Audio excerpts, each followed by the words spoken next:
Bielman, brewer and partner here at Engine 15 Brewing Company. Been here for about 2.5 years and just started distributing with Brown about 4 or 5 months ago. At the moment we have 4 what we call regular beers on Old Battle Axe, which is our IPA, American IPA, Nutsack Brown Ale, which is an Imperial Brown Ale, the Weiss Guy, which is our Bavarian-style Hefeweiss, and Rye of the Tiger, which is our Rye Pale Ale. On top of that, we normally try to keep on 2 to 3 seasonals as well as just kind of one-off fun stuff.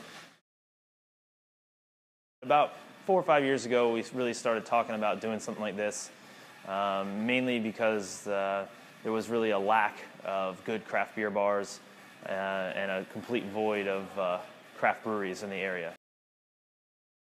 I'm not all right with things just being the way they are. I want to know how they work. And so when I started getting into craft beer, when I turned 21, it was just natural for me to try to figure out how to do it myself. So I got into home brewing probably 21, 22, and the rest is history. That's a good question. The engine itself is a 1962 Ford America of France fire truck. Cab over, flat front, bright yellow, straight out of the hills of North Carolina.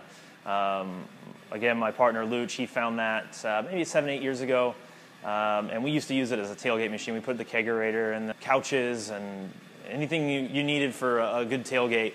We'd throw it in the back of the fire truck and go down to the Jags games and tailgate with it, and we thought it was a lot of fun.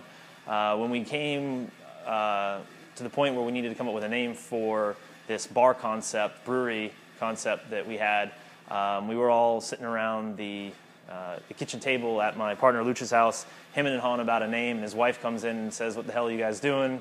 And we're like, "We got to come up with a name for this bar." And she's like, "Why don't you name it after that stupid fire truck you love so much?" And that was it. Yes, it was definitely, I wouldn't say more work because I knew I was getting into a lot of work, but just different work than I had anticipated. I knew it wasn't going to be all, eating candy bars and drinking beer, but I'm glad to be here. But it's knowing now what I know, I don't know how excited I would have been when we first started up, and I'm glad to be where we're at now.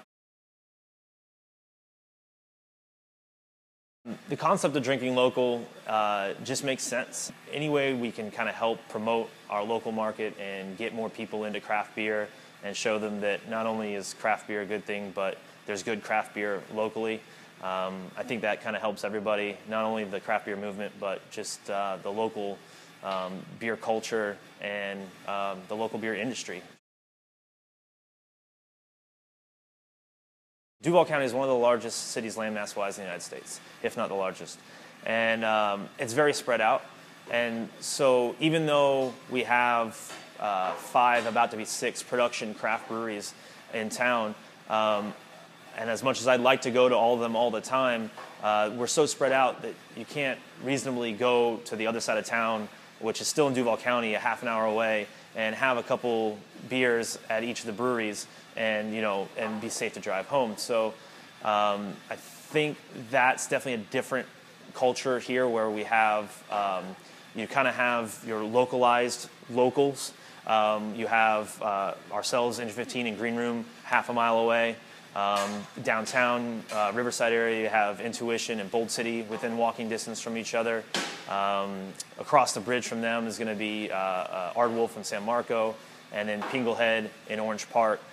So they're kind of unique microcosms in themselves as far as drinking like a local, but with the local brew bus kind of helps connect us all as one kind of drinking force, and one kind of bridges those gaps where you might not legally be able to do it otherwise. So.